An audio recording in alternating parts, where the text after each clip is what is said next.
بسم اللہ الرحمن الرحیم نحمده ونصلي ونسلم على رسولنا الكريم اما بعد قال النبي صلى الله عليه وسلم اتق الله حيثما كنت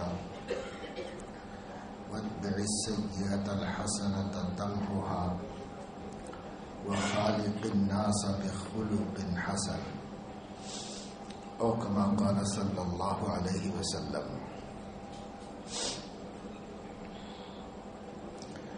کسی شخص کے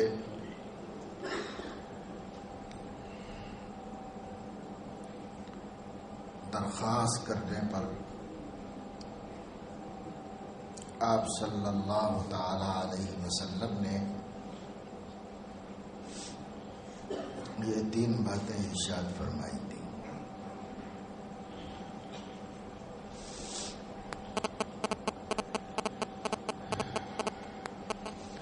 سائل نے آپ سے خواہش کی تھی اوصنی یا رسول اللہ، کچھ نصیحت فرما دیجیے۔ وصیت عربی زبان میں خصوصی نصیحت کو کہتے ہیں، خاص طور سے بہت تاکید سے جو بات کہی جاتی ہے اس کو وصیت کہتے ہیں۔ چونکہ انسان مرتے وقت میں غیر ضروری بات نہیں کرتا، بہت اہم اور ضروری بات کرتا ہے، اس وجہ سے اس وقت کی بات کو بھی وصیت کہتے ہیں۔ ورنہ یہ مطلب نہیں ہے کہ وصیت مرتے وقت کی بات کو ہی کہتے ہیں، ایسا نہیں۔ اصل میں وصیت تاکیدی بات کو کہتے ہیں، خاص طور سے تاکید کی جائے، ورنہ پھر اس کا کیا مطلب ہوگا کہ قرآن میں اللہ نے فرمایا یوصیکم اللہ فی اولادکم، تو اللہ تعالیٰ وصیت کر رہا ہے تو کیا وہ بھی مرنے والا ہے کیا؟ اللہ تعالیٰ نے بھی وصیت فرمائی یوصیکم اللہ فی اولادکم، میراث کے معاملے میں اللہ تعالیٰ تمہاری اولاد کے سلسلے میں یہ وصیت فرماتا ہے۔ تو وصیت کے معنی اصل میں تاکیدی خصوصی نصیحت کے۔ صحابہ جب تب موقع محل دیکھ کر رسول اللہ صلی اللہ علیہ وسلم سے عرض کرتے تھے اوصنی یا رسول اللہ، اے اللہ کے رسول کوئی وصیت فرما دیجیے، یعنی خاص نصیحت فرما دیجیے تاکہ ہم اس کو محفوظ کر لیں اور پھر عمر بھر اس کے مطابق ہم عمل کر سکیں۔ تو اللہ کے نبی صلی اللہ تعالی علیہ وسلم نے یہ وصیت فرمائی کسی صاحب کے سوال کرنے اور ان کے پوچھنے پر، کہ جب انہوں نے سوال کیا کہ مجھے کچھ خاص نصیحت کر دیجیے، تین باتیں بتائیں۔ تین باتیں ہر انسان کے کام کی ہیں، ہر زمانے میں، ہر علاقے میں، ہر وقت انسان کو نفع پہنچانے والی اور اسے کام دینے والی باتیں ہیں۔ پہلی بات آپ صلی اللہ علیہ وسلم نے یہ فرمائی اتق اللہ حیثما کنت، جہاں کہیں بھی تم رہو اللہ سے ڈرتے رہو، خلوت میں رہو، جلوت میں رہو، مجموع میں رہو، تنہائیوں میں رہو،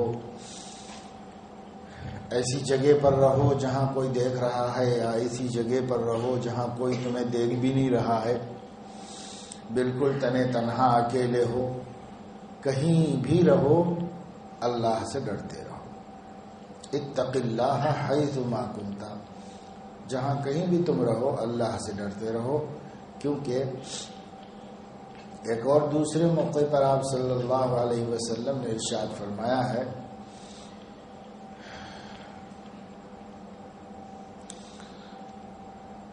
علیکم بالتقوی فإنہ ازین لامرک کلہ، تم اپنے اوپر تقوی کو لازم کر لو، یہ تمہارے ہر کام کی زینت ہے۔ انسان کے ہر عمل، ہر نقل و حرکت کی زینت اللہ کا خوف، اللہ کا تقوی ہے۔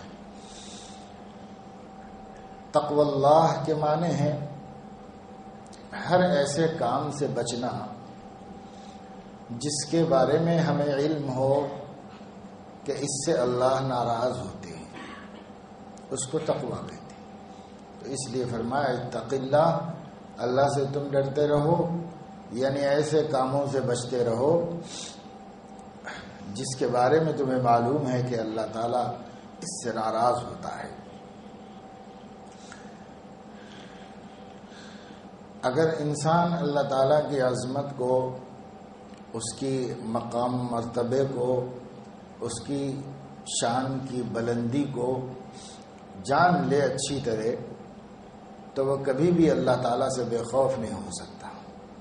ہمیشہ اللہ تعالیٰ کا احترام، اس کی عظمت، اس کی یاد اور اس کے ساتھ تعلق اس کے دل میں موجود ہوتا ہے۔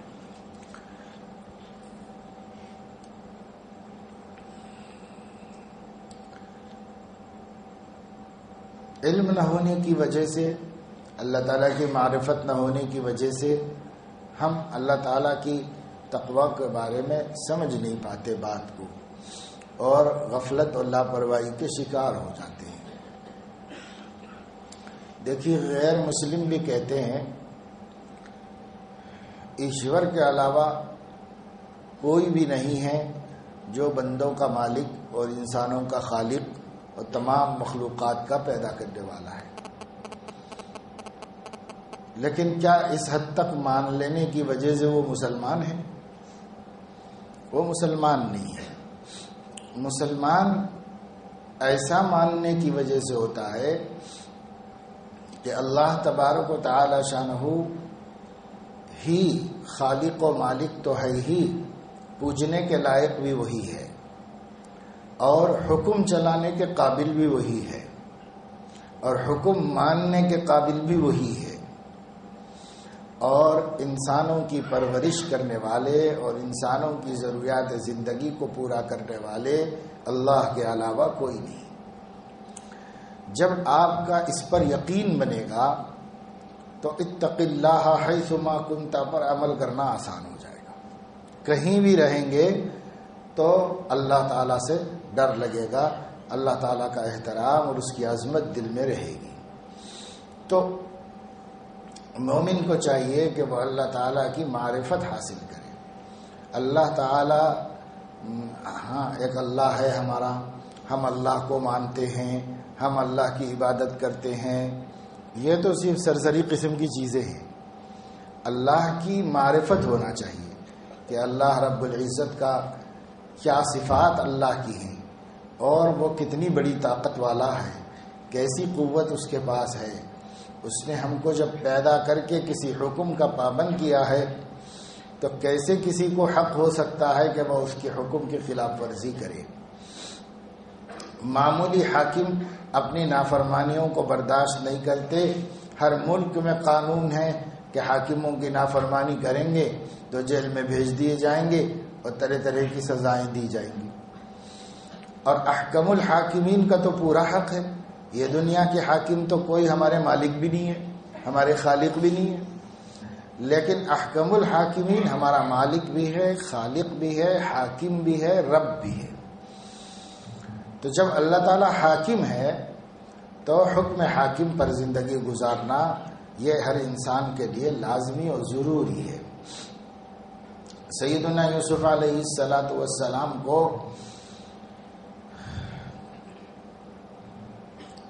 عزیز مصر کی بیوی نے برائی کی طرف بلایا اور مجبور کر دیا، دروازے سب بند کروا دیے، نوکروں کو، خادموں کو، باندیوں کو، سب کو بتا دیا کہ بس آج تو یوسف کو میری بات ماننی ہی ماننی ہے اور اس کے علاوہ کوئی راستہ نہیں۔ اور حضرت یوسف علیہ السلام نے دیکھا کہ صاحب گیٹ بھی بند، دروازے بھی بند، اور کہیں سے نکلنے کا راستہ نہیں، بھاگنے کی کوئی جگہ نہیں، اور ماحول ایسا بنا دیا، سب خوشبو پھول بچھا دیے اور ہر طرح سے انسان کو گھیرے میں لے آئے۔ لیکن حضرت یوسف علیہ السلام نے زلیخا سے کہا انہ ربی احسن مثوایا انہ لا یفلح الظالمون، تیرے شوہر نے مجھے بہت عزت سے پالا ہے اور مجھے بہت بہتر میرے ساتھ معاملہ کیا ہے، وہ میرا آقا ہے، میں اپنے آقا کی بیوی کے ساتھ زیادتی کر کے آقا سے بے وفائی نہیں کر سکتا۔ کیوں؟ احسن مثوایا، اس نے تو مجھے بہترین ٹھکانہ دیا، بازار سے خرید کے لایا تھا لیکن شہزادہ بنا کے گھر میں رکھا، کیسے کیسے اس نے میرے اوپر احسانات کیے، میں ایسے محسن کے ساتھ بے وفائی کروں؟ یہ نہیں ہو سکتا، اگر ایسا کروں گا تو ظالم بن جاؤں گا، اور ظالم کبھی فلاح نہیں پاتا۔ تو جو اس وقت جذبہ حضرت یوسف علیہ السلام کے قلب مبارک کے اندر آیا، کھڑی زبانی کے اندر، کہ محسن کی احسان فراموشی نہیں کرنی چاہیے، ایک شریف انسان کی شرافت کا تقاضا ہے کہ کسی نے اس کے ساتھ بھلائی کی ہے تو وہ ہرگز اس کے ساتھ برائی نہ کرے۔ بس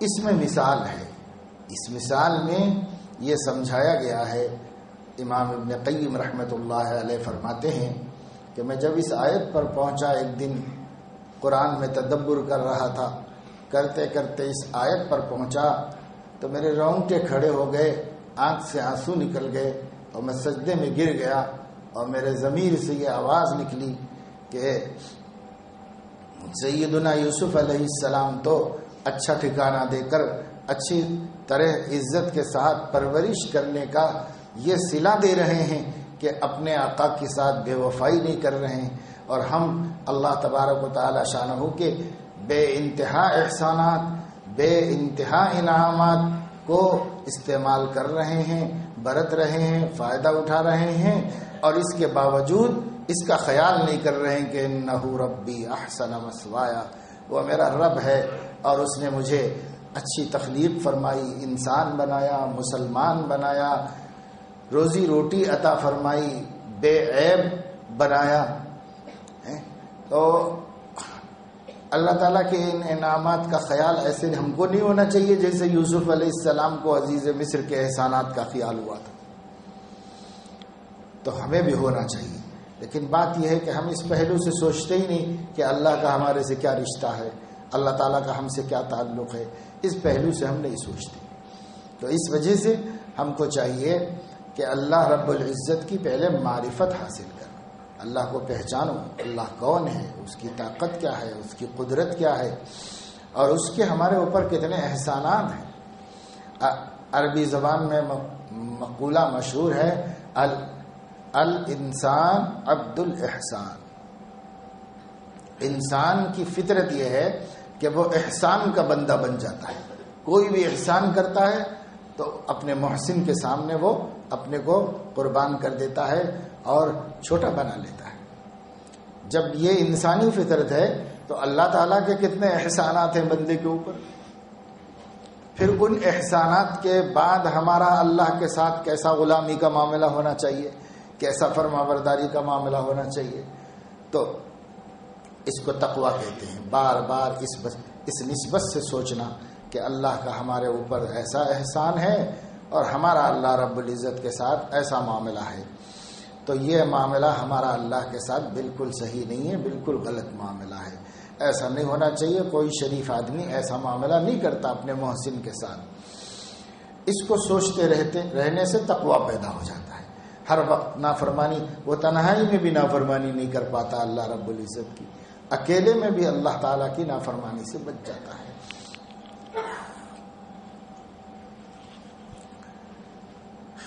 پھر اللہ تبارک و تعالی شانہ نے حضرت یوسف علیہ السلام کو عزت عطا فرمائی، اور اگرچہ کہ عزیز مصر کی بیوی نے ان کو بہت بدنام کیا، جیل میں بھیجا بادشاہ نے محض اپنے خاندان کی عزت بچانے کے واسطے، لیکن پھر اللہ نے اس کا غیبی انتظام کر دیا۔ بادشاہ نے خواب دیکھا اور اس خواب کی وجہ سے وہ بہت حیران پریشان تھا. وہ کوئی اس کو مطمئن نہیں کر سکا، کوئی اس کو سمجھا نہیں سکا. بالآخر حضرت یوسف علیہ السلام نے جب اس کی تعبیر دی تو حضرت یوسف علیہ السلام کے تعبیر دینے کی وجہ سے اس نے یوسف علیہ السلام کو اپنے دربار میں مقرب بنا لیا، پھر اپنا وزیر بنا لیا، پھر وہ مر گیا اور وہ ملک مصر کے مالک ہو گئے. تو اللہ تبارک و تعالی شانہ نے یہ تقوی کا انعام دیا ہے. تقوی کا انعام اللہ تعالیٰ اس دنیا میں بھی عطا فرماتے ہیں اور آخرت میں بھی اللہ رب العزت تقوی کا انعام عطا فرمائیں گے. وہ تو ہم سوچ بھی نہیں سکتے. اللہ جو آخرت میں عطا فرمائیں گے وہ تو ہم سوچ بھی نہیں سکتے. ما لا عین رأت ولا اذن سمعت ولا خطر علی قلب بشر. نبی نے فرمایا، اللہ تعالیٰ نے خود فرمایا، اعددت لعبادی الصالحین ما لا عین رأت ولا اذن سمعت ولا خطر علی قلب بشر. میں نے اپنے نیک بندوں کے لیے ایسا ٹھکانہ تیار کیا ہے اور ایسی نعمتیں تیار کی ہیں کہ جس کو کسی کی آنکھ نے نہیں دیکھا، کسی کے کان نے نہیں سنا اور کسی کے دماغ پر بھی اس کا گزر نہیں ہوا کہ وہ کیسا ہوگا. بعض وقت اگر انسان کہے کہ وہ بہت شاندار تو دماغ میں بہت سے شاندار کی شکلیں آتی ہیں، لیکن فرمایا کہ اللہ نے جو تیار کر کے رکھا ہوا ہے اس کا سوچ بھی نہیں سکتا کوئی شخص، اس کے ذہن میں بھی نہیں آ سکتا. انسان کا ذہن محدود ہے اور اللہ تعالیٰ کی قدرت لامحدود ہے، اس لیے اس کے ذہن میں بھی نہیں آ سکتا. قرآن کریم میں ایک دوسری جگہ فرمایا فَلَا تَعْلَمُ نَفْسٌ مَّا أُخْفِيَ لَهُم مِّن قُرَّةِ أَعْيُنٍ جَزَاءً بِمَا كَانُوا يَعْمَلُونَ. کسی شخص کو نہیں معلوم کہ میں نے اس کی آنکھوں کی ٹھنڈک کا کیا سامان کر کے رکھا ہوا ہے، مرنے کے بعد دینے کے واسطے میں نے کیا تیاری کر کے رکھی ہوئی ہے، کسی کو نہیں معلوم. جب ملے گا تب ملے گا اس کو. تو اس لیے آخرت کے انعامات تو بے حد و حساب ہیں. اس دنیا میں بھی تقوی کا انعام یہ ہے کہ اللہ تعالیٰ اس کے کاموں کو آسان فرماتا ہے، اس کے مسائل کو حل فرماتا ہے اور عزت والی زندگی نصیب فرماتا ہے. تو پہلی بات آپ نے فرمائی اتق اللہ حیث ما کنت. اللہ تعالیٰ سے ڈرتے رہو جہاں کہیں بھی تم رہو. ساری دنیا میں اللہ رب العزت دیکھ رہا ہے اور اللہ رب العزت کی نگرانی ہر جگہ چل رہی ہے، اس لیے کہیں بھی بچ نہیں سکتے. تو اللہ تعالیٰ کا تقوی اختیار کرنا یعنی ہر جگہ اس کی عظمت کی وجہ سے گناہ سے بچنا. دوسری بات آپ نے یہ ارشاد فرمائی وَاتْبِعِ السَّيِّئَةَ الْحَسَنَةَ تَمْحُهَا. جب بھی کوئی گناہ ہو جائے، انسان ہے، کبھی بھول ہو جاتی ہے، غلطی ہو جاتی ہے، گناہ میں مبتلا ہو جاتا ہے، تو ایک تو فوراً توبہ کرو اس سے، اور دوسرے یہ کہ اس کے بعد ایک نیکی کرو. جب اللہ کی نافرمانی کی ہے تو پھر حق ہے کہ ہم اللہ کی کوئی فرما برداری بھی کریں. تو فرمایا ہر گناہ کے بعد توبہ کرو. جب بھی گناہ کسی انسان سے ہو جائے کوشش تو یہ ہونی چاہیے کہ گناہ نہ کریں، لیکن پھر بھی ہو گئی، کبھی غلطی ہو گئی، نافرمانی ہو گئی، تو فرمایا کہ اس کے بعد توبہ کرو فوراً. اور توبہ کے بعد ایک نیکی ضرور کرو. فرمایا تمحوہا، وہ نیکی اس کو بٹا دے. اس لیے کہ فرشتہ ایک جگہ پر لکھے گا کہیں گناہ، تو جب آپ نیکی کریں گے تو وہ نیکی اس گناہ کو مٹا دے گی اور اس کی جگہ پر نیکی آ جائے گی. تو نیکی ضرور کرے انسان. نیکیاں کرتے رہتا ہے، لیکن خاص طور سے جب کوئی اس سے گناہ ہو جائے تو اس گناہ کی توبہ کے بعد ایک نیکی خاص طور سے ضرور کرے اس کے بعد. اور تیسری بات آپ نے یہ ارشاد فرمائی وَخَالِقِ النَّاسَ بِخُلُقٍ حَسَنٍ. اللہ کے بندوں سے انسانیت سے اچھے اخلاق کے ساتھ معاملہ کرو۔ خلق حسن پسندیدہ اخلاق کو کہتے ہیں، اور یہ نبی کریم صلی اللہ علیہ وسلم نے نہیں فرمایا کہ خالق المومنین خالق المسلمین بخلق حسن، کہ مسلمانوں سے اچھے اخلاق سے پیش آؤ، نہیں، آپ فرما رہے ہیں انسانیت کے ساتھ اچھے اخلاق سے پیش آؤ، تمام انسانوں کے ساتھ، چاہے مسلمان ہوں چاہے کافر ہوں۔ اس سے کیا مطلب؟ انسان تو ہے، اور انسان کا احترام نہیں کرے تو پھر کون کرے گا؟ اس لیے خلق حسن کے ساتھ معاملہ کرنا انسانوں سے یہ بہت ضروری ہے، اور یہ نبی کریم صلی اللہ علیہ وسلم کی تاکید ہے۔ آپ صلی اللہ علیہ وسلم ہر ایک کے ساتھ اچھے اخلاق سے پیش آتے تھے، چاہے وہ مسلمان ہوں چاہے غیر مسلم ہوں۔ بڑے بڑے دشمن ان کے ساتھ بھی اچھے اخلاق سے پیش آتے تھے، جیسے میں نے آپ کو بتایا کہ عبداللہ ابن ابی ابن سلول آپ صلی اللہ علیہ وسلم کا بدترین دشمن تھا، اور بہت سخت تکلیف پہنچاتا تھا، ہمیشہ ایسے قسم کے تبصرے کرتا تھا کہ وہ آپ کی دل آزاری کا سبب ہوتی تھی۔ ایک دفعہ آپ تشریف لے جا رہے تھے تو وہ اپنے کچھ لوگوں کے ساتھ کہیں کھڑے کے بات کر رہا تھا، دور سے نبی کریم صلی اللہ علیہ وسلم گزرے، آگے اپنے کام سے جا رہے تھے، اس سے کوئی مطلب ہی نہیں تھا، پھر بھی اس نے صرف آپ کو دکھ دینے کے لیے، تکلیف پہنچانے کے لیے ذرا آواز اونچی کر کے یوں کہنے لگا کہ او ہو محمد جا رہے ہیں، میں بھی کہہ رہا ہوں کہ گدھے کے پسینے کی بو کہاں سے آ رہی۔ حالانکہ اللہ کے نبی صلی اللہ علیہ وسلم کو اللہ نے خوشبو کا معجزہ عطا فرمایا تھا۔ صحابہ فرماتے ہیں اگر کوئی آدمی آپ سے مصافحہ کر کے آتا اور پھر آ کے کہیں ہم سے ملتا تو ہم فوراً اس سے پوچھتے تھے تم نبی سے مل کے آئے ہو، کیونکہ اس کے ہاتھوں میں خوشبو ہو جاتی تھی، وہ خوشبو جو نبی کے ہاتھوں میں ہوتی تھی۔ حضرت عائشہ رضی اللہ تعالیٰ عنہا فرماتی ہیں ایک شب برات کو، شعبان کی 15ویں رات کو، نبی پاک صلی اللہ علیہ وسلم گھر سے آدھی رات گھر سے نکل کے قبرستان چلے گئے تھے، تو حضرت عائشہ اٹھیں تو انہوں نے دیکھا کہ نبی ہے ہی نہیں، اور ایسا جاتے نہیں ہے رات میں گھر میں سے نکل کے، تو کہاں چلے گئے؟ پریشان ہوئی تو چادر اوڑھ کے ڈھونڈنے نکلی، رات کا وقت تھا، مگر کہاں ڈھونڈتی، کہاں گئی یہی نہیں معلوم، تو کہاں ڈھونڈیں گی؟ تو فرمایا کہ میں آپ کی خوشبو کے سہارے اس گلی سے اس گلی میں، ادھر سے ادھر ہو کے سیدھے پہنچ گئی قبرستان تک، کیونکہ آپ گزرے تھے تو جدھر سے گزرے تھے ادھر آپ کی مہک بھی ہو جاتی تھی۔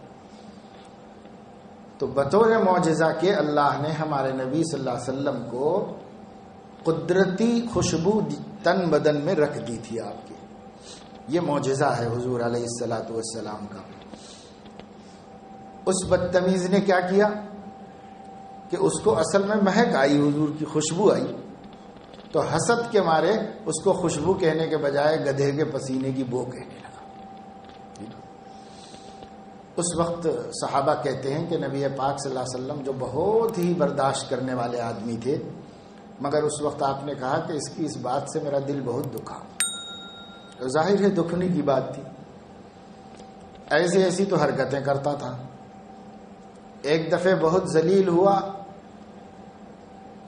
سورہ منافقون نازل ہوئی سفر میں، اور اس کا بھید ظاہر ہو گیا، قسمیں کھا کے جھٹلایا تھا، لیکن جب سورہ نازل ہوا تو اللہ نے بتا دیا کہ اس نے جھوٹی قسمیں کھائی ہیں اور یہ جھوٹا آدمی ہے۔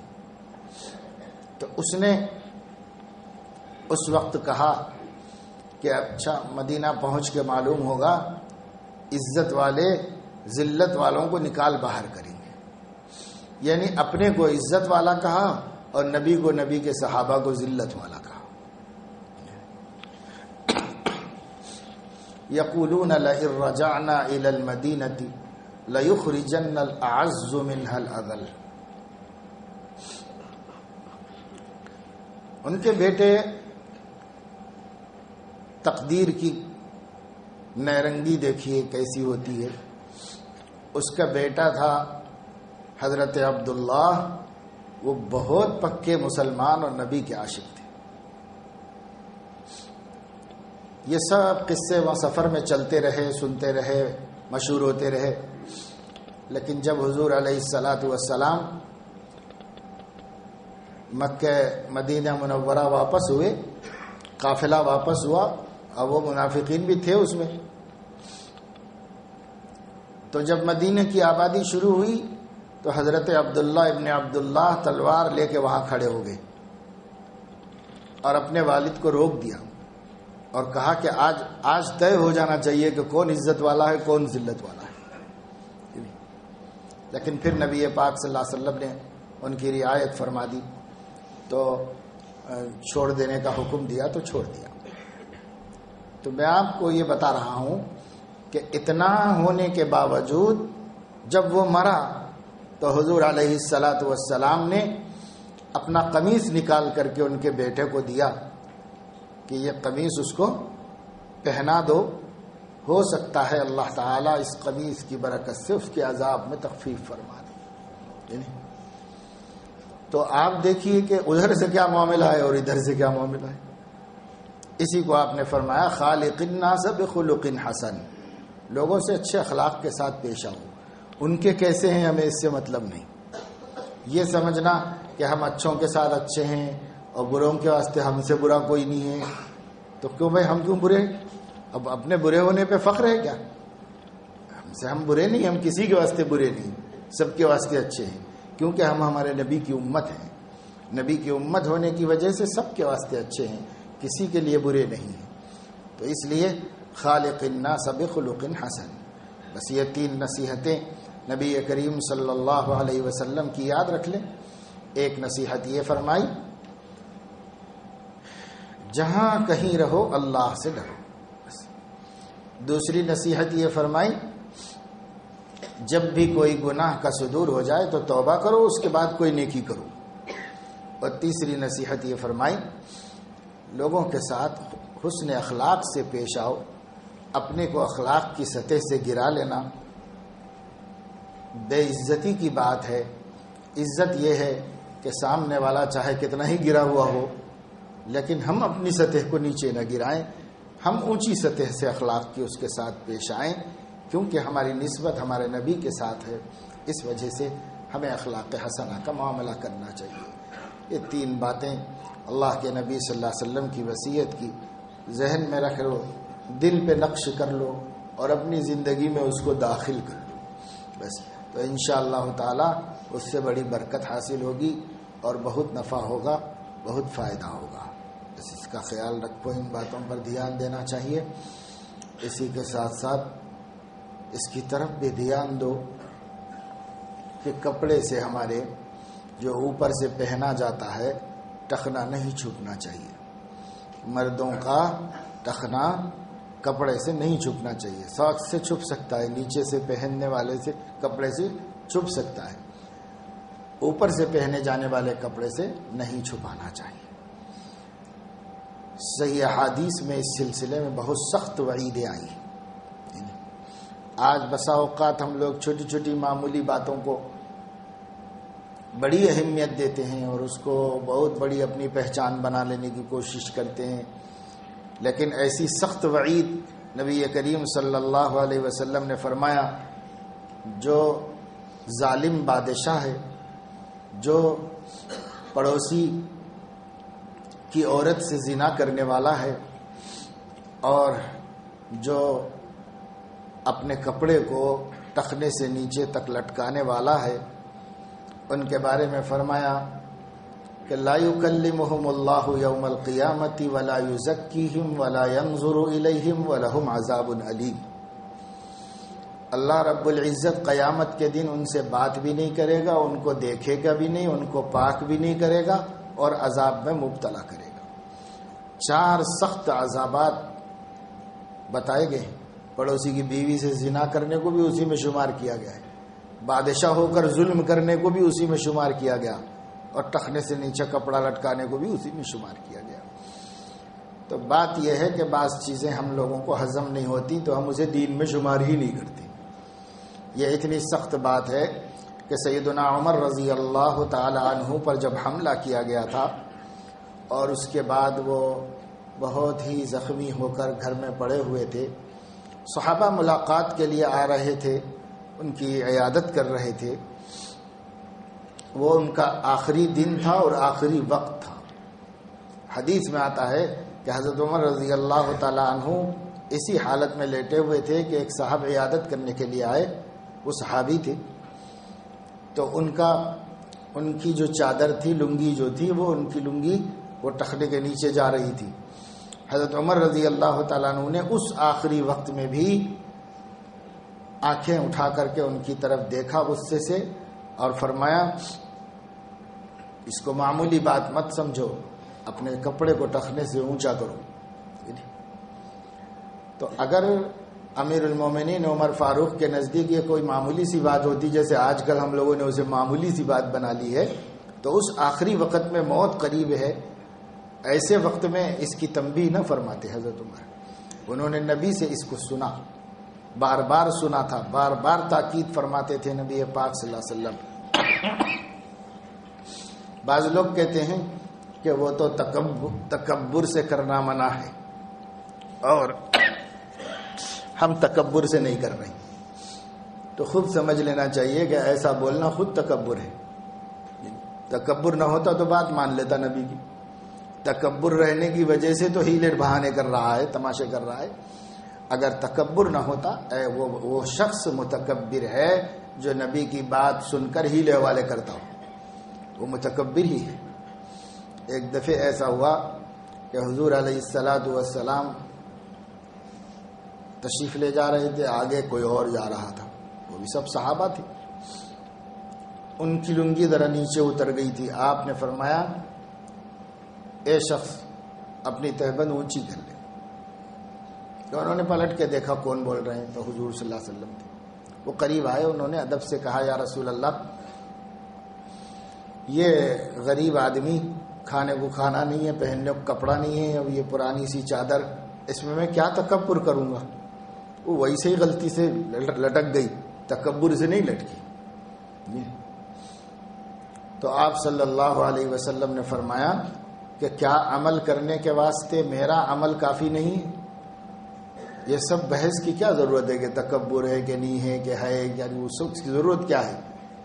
جب میں نہیں کرتا ایسا تو میرا عمل کافی نہیں ہے تمہارے واسطے، اور کس دلیل کی ضرورت ہے؟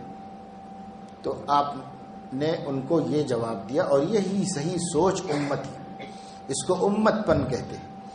امت پن یہ ہے کہ ہیلے حوالے نہ کرے، نبی کو کیا پسند ہے، جو پسند ہے اس پہ عمل کر لے، بس یہ امت پن ہے۔ اور جو بغاوت پیدا ہو جاتی ہے طبیعتوں میں تو وہ ڈسکس کرتے ہیں، طرح طرح کی باتیں کرتے ہیں، یہ کرتے ہیں، کوئی نہ کوئی ہیلا نکالنے کی کوشش کرتے ہیں۔ ایک دفعہ حضور علیہ السلام نے ایک شخص سے کہا یا غلام کل بیمینک، ایک آدمی بائیں ہاتھ سے کھا رہا تھا، تو آپ نے اس سے کہا ارے بھائی داہنے ہاتھ سے کھاؤ۔ بڑا آدمی تھا، چھوٹے بچوں کو تو سکھاتے ہی تھے آپ، لیکن یہ بڑے آدمی تھے، تو انہوں نے کہا لا استطیع، میں سیدھے ہاتھ سے کھا نہیں پاتا ہوں، یہ کہا۔ تو اللہ کے نبی صلی اللہ علیہ وسلم نے اپنے ساتھ جو لوگ تھے ان سے فرمایا ما منعہ منی الا الکبر، میرا کہنا ماننے سے اس کو تکبر ہی نے روکا ہے، اور اس کو یہ فرمایا کہ اگر ایسا ہے تو خدا کرے کہ ایسا ہی ہو۔ تو وہ عمر بھر تو وہ سیدھے ہاتھ کو استعمال کرنے سے محروم ہو گیا، لیکن آپ نے فرمایا کہ اس کا نہ ماننا تکبر کی وجہ سے، اگر یہ شخص میرے کہنے کی وجہ سے داہنے ہاتھ کو استعمال کرنے کی کوشش کرتا تو اگر وہ ہاتھ لاچار تھا تو بھی درست ہو جاتا، لیکن میری بات نہیں مانا تکبر کی وجہ سے۔ تو جب بھی آدمی کے سامنے دین کی بات آئے وہ نہ مانے تو وہ حقیقت میں تکبر ہے. الٹا آدمی یہ کہتا ہے کہ میں تکبر سے نہیں کر رہا ہوں ایسا، حالانکہ وہ حقیقت میں وہی تکبر ہے، اسی کا نام تکبر ہے. تو اس کا اہتمام کرو کہ ٹخنے اوپر کے کپڑے سے چھپنے نہ پائیں. اس کا اہتمام کرو، اس کو معمولی گناہ مت سمجھو. 4 قسم کے سزائیں نبی پاک صلی اللہ علیہ وسلم نے سنائی. اس لیے کبھی کوئی کسی زمانے میں اللہ کے نیک بندے یہ گناہ نہیں کرتے تھے. تمہیں گناہ کر رہے ہیں، اس گناہ سے اپنے آپ کو بچانا چاہیے، محفوظ رکھنا چاہیے. اس کا اہتمام کرو. اور آخری بات یہ ہے کہ اب 3 دن ہو گئے اور جیسے جیسے وقت گزرتا جاتا ہے جس جوش جذبے فکر اور اہتمام کے ساتھ آپ آئے تھے وہ کمزور پڑتا چلا جاتا ہے. شروع میں جب آئے تو بڑے اہتمام سے، بڑے فکر سے، بڑے جوش سے پہلا دن گزرتا ہے، دوسرا دن گزرتا. ویسے ہی جیسے تراویاں ہوتے نا، پہلے دن بہت نہا کے دھو کے کر کے بہت اہتمام سے تراویح ہوتی، دوسرے دن ذرا 8 ہوتی، تیسرے دن 4 ہوتی، اس کے بعد ختم ہو جاتی.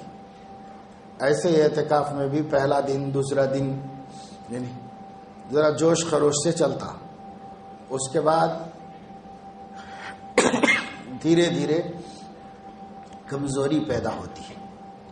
تو چوکنا رہنا چاہیے، نفس و شیطان کی شرارتوں سے چوکنا رہنا چاہیے.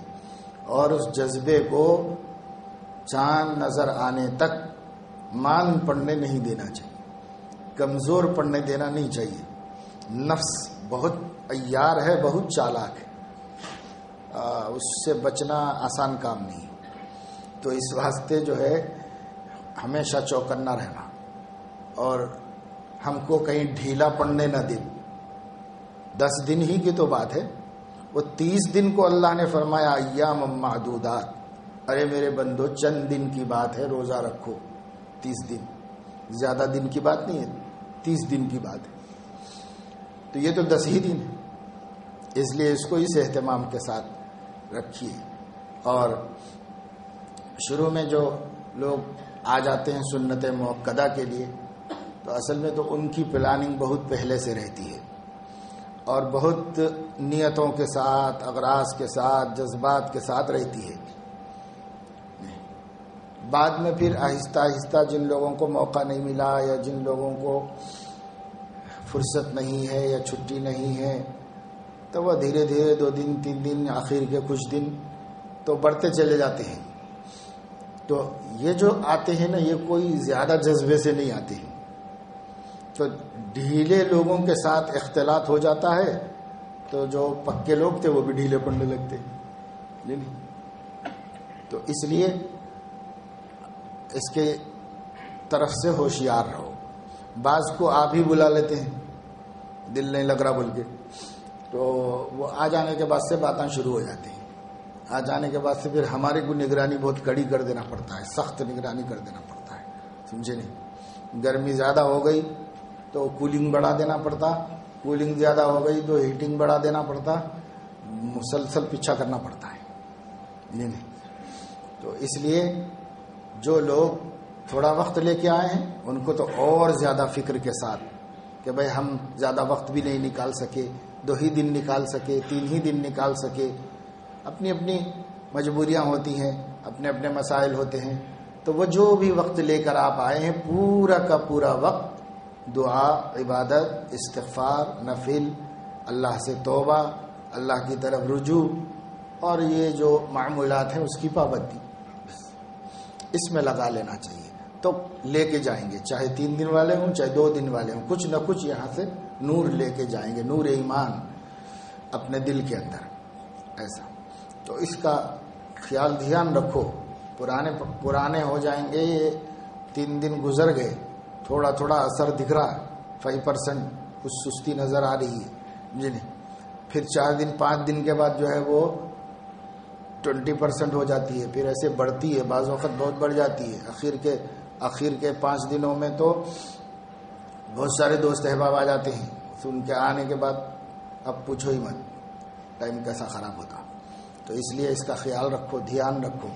اپنے احباب ملاقات کرنے کے لیے گھر سے دوستوں میں سے جو آنا چاہیں ان کو بلاؤ، 11 بجے آئیں، ملاقات کریں، 5-10 منٹ بات کر لو، پھر اپنے کام میں لگ جاؤ عبادت میں۔ راتوں میں نہیں، وہاں ایسا ہو رہا تھا کہ راتیں پوری خراب ہو رہی تھی اکبری مسجد میں، بہت عرصے تک چلا، لیکن پھر ہوا یہ کہ بچے آ جاتے اور سیکنڈ فلور پہ فرسٹ فلور پہ بیٹھنے، حد یہ ہو گئی تھی کہ سگریٹاں لے کے آ کے اوپر بیٹھ کے اعتکاف کر رہی، یعنی سگریٹاں پھونک لیتے ہوئے اعتکاف کر رہی، حلیمہ منگا لے کے اور وہ منگا لے کے ٹفن لا کے بیٹھ کے رات تمام ستیہ ناش کر، یعنی تو ہم نے کہا بھائی وہاں تو ہمارے قابو میں نہیں، بستی کی مسجد میں ہم کیا کر سکتے ہیں؟ بستی والوں کو تو روک نہیں سکتے، دیکھ نہیں سکتے، اس لیے مدرسے کی مسجد میں رکھا گیا،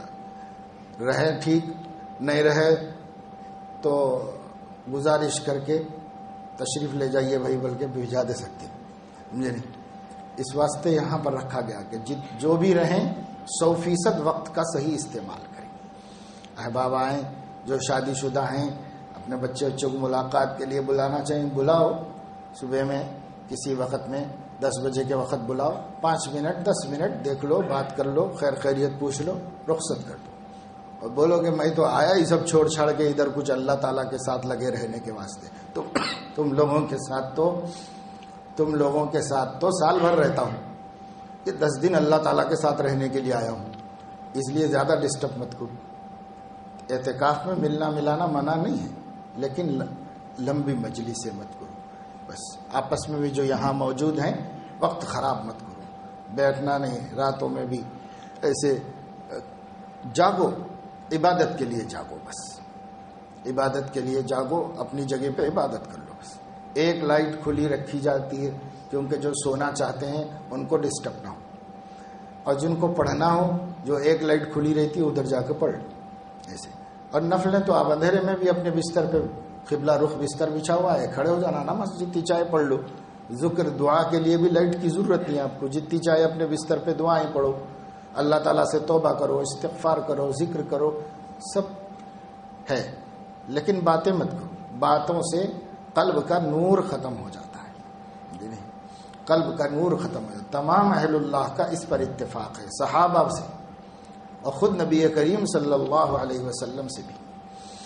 یہ حدیث منقول ہے، اللہ کے نبی صلی اللہ علیہ وسلم نے اپنی زبان کی طرف اشارہ کر کے بتایا، جرمہ صغیر و جرمہ کبیر، فرمایا کہ اس کا جسم تو بہت چھوٹا ہے لیکن اس کے جرائم بہت زیادہ ہے۔ امام غزالی نے 22 کبیرہ گناہ زبان سے ہوتے ہیں، لکھا ہے کہ زبان سے بڑے گناہ جو ہیں 22 بڑے، کسی عضو سے اتنے گناہ نہیں ہوتے جتنی زبان سے ہوتے، سب سے زیادہ انسان کے جسم میں گناہ کر سکنے والا عضو زبان ہے، اس کو قابو میں رکھنا ہماری سعادت کی بات ہے، کامیابی کی بات ہے۔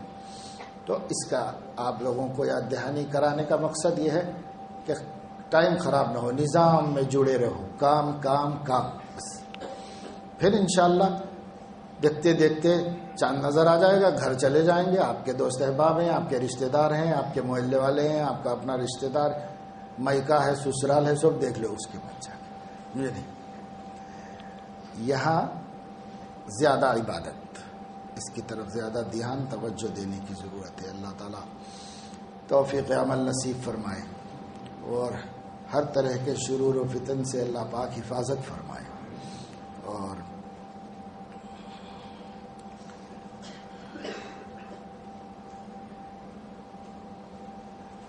آج ہمارے مولانا عبدالعزیز صاحب جو ہیں ایک رکوع قرآن مجید کی تلاوت کر کے دعا کرا دیں گے، میری طبیعت تو دعا کرانے کے موقف میں نہیں ہے۔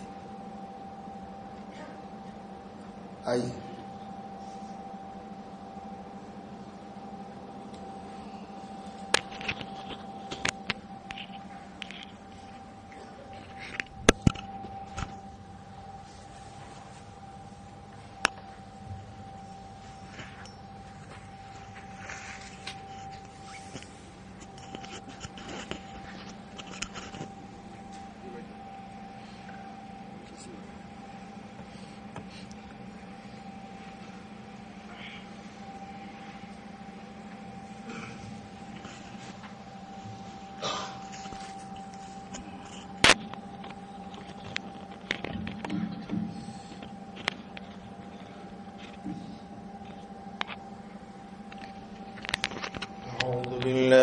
من الشيطان الرجيم. بسم الله الرحمن الرحيم. يا أيها الذين آمنوا اتقوا الله ولتنظر نفس ما قدمت لغد واتقوا الله إن الله خبير بما تعملون. ولا تكونوا كالذين نسوا الله فأنساهم أنفسهم أولئك هم الفاسقون. لا يستوي أصحاب النار وأصحاب الجنة أصحاب الجنة هم الفائزون. لو أنزلنا هذا القرآن على جبل لرأيته خاشعا متصدعا من خشية الله. وتلك الأمثال نضربها للناس لعلهم يتفكرون. هو الله الذي لا إله إلا هو عالم الغيب والشهادة هو الرحمن الرحيم. هو الله الذي لا إله إلا هو الملك القدوس السلام المؤمن المهيمن العزيز الجبار المتكبر. سبحان الله عما يشركون. هو الله الخالق البارئ المصور له الأسماء الحسنى يسبح له ما في السماوات والأرض وهو العزيز الحكيم. صدق الله العظيم.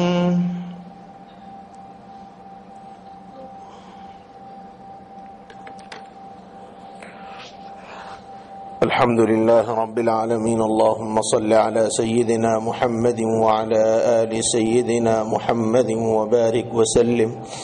اللهم أنت السلام ومنك السلام تباركت ربنا وتعاليت يا ذا الجلال والإكرام. اللهم اشرح صدورنا للإسلام. اللهم حبب إلينا الإيمان وزينه في قلوبنا وكره إلينا الكفر والفسوق والعصيان. اللهم اجعلنا من الراشدين.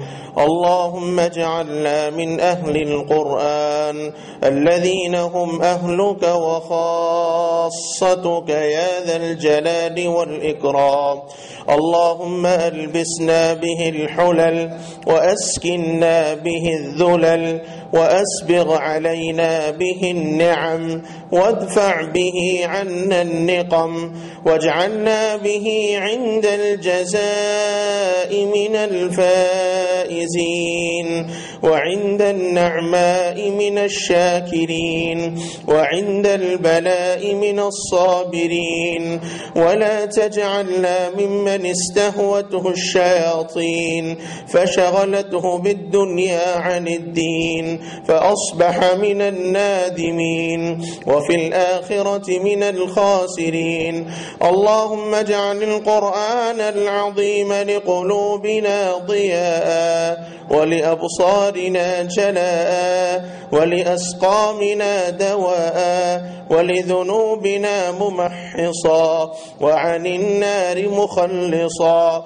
اللهم لك أسلمنا وبك آمنا وعليك توكلنا وإليك أنبنا وبك خاصمنا وإليك حاكمنا، فاغفر لنا ما قدمنا وما أخرنا وما أسررنا وما أعلنا وما أنت به أعلم منا، أنت المقدم وأنت المؤخر، لا إله إلا أنت يا ذا الجلال والإكرام. اللهم ألبسنا به الحلل يا أرحم الراحمين، يا ذا القوة المتين، ويا راحم المساكين، ويا راحم المساكين، ويا راحم المساكين، ويا مجيب دعوة المضطرين، يا مجيب دعوة المضطرين، يا مجيب دعوة المضطرين، يا من خضعت لك رقبتنا، ويا من رغمت لك أنوفنا، ويا من ذلت لك أجسادنا. اللهم إنا نسألك بأسمائك الحسنى وصفاتك العلى أن تعتق رقابنا من النار. اللهم اعتق رقابنا من النار. اللهم اعتق رقابنا ورقاب آبائنا وأمهاتنا وأزواجنا وذرياتنا ومن أحبنا فيك ومن أحببناه فيك من النار. اللهم إنا نسألك توبة قبل الموت وراحة عند الموت ومغفرة بعد الموت. اللهم إنا نسألك توبة قبل الموت وراحة عند الموت ومغفرة بعد الموت ولذة النظر إلى وجهك الكريم. اللهم إنا نسألك لذة النظر إلى وجهك الكريم. اللهم ثبتنا عند الموت. اللهم إنا نعوذ بك أن يتخبطنا الشيطان عند الموت. اللهم ثبتنا عند السؤال. اللهم ثقل ميزاننا ويمن كتابنا ويسر حسابنا واجعلنا في الآخرة من الفائزين. اللهم اجعلنا في موقف القيامة آمنين. اللهم اجعلنا في موقف القيامة آمنين. اللهم اجعلنا غدا ممن ينادى في الآخرة كلوا واشربوا هنيئا بما أسلفتم في الأيام الخالية، ولا تجعلنا ممن ينادى في الآخرة اخسوا فيها ولا تكلمون، ولا تجعلنا ممن ينادى في الآخرة وامتازوا اليوم أيها المجرمون يا أرحم الراحمين. اللهم اجعل آخر كلامنا من هذه الدنيا شهادة أن لا إله إلا الله وأن محمد رسول الله، وتوفنا وأنت راض عنا غير غضبان يا حنان يا منان يا ذا الجلال والإكرام. اللهم ارزقنا شفاعة نبينا صلى الله عليه وسلم. اللهم أوردنا على حوض نبينا صلى الله عليه وسلم. اللهم اسقنا بيده الشريفة شربة لا نظمأ بعدها أبدا يا ذا الجلال والإكرام. اللهم ارزقنا الاستقامة على الأعمال الصالحة في رمضان. اللهم ارزقنا الاستقامة على الأعمال الصالحة في رمضان وبعد رمضان. اللهم أعد علينا رمضان أعواما عديدة وأزمنة مزيدة مديدة ونحن في صحة وعافية وسلامة يا ذا الجلال والإكرام. اللهم أعد علينا رمضان سنينا بعد سنين، مجتمعين غير متفرقين، متبعين غير مغيرين ولا مبذرين يا أرحم الراحمين.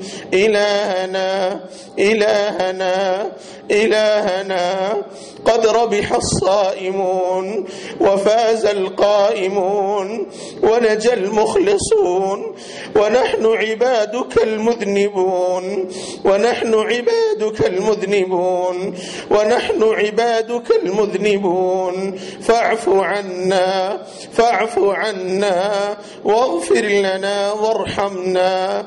ربنا لا تؤاخذنا إن نسينا أو أخطأنا. ربنا ولا تحمل علينا إصرا كما حملته على الذين من قبلنا. ربنا ولا تحملنا ما لا طاقة لنا به.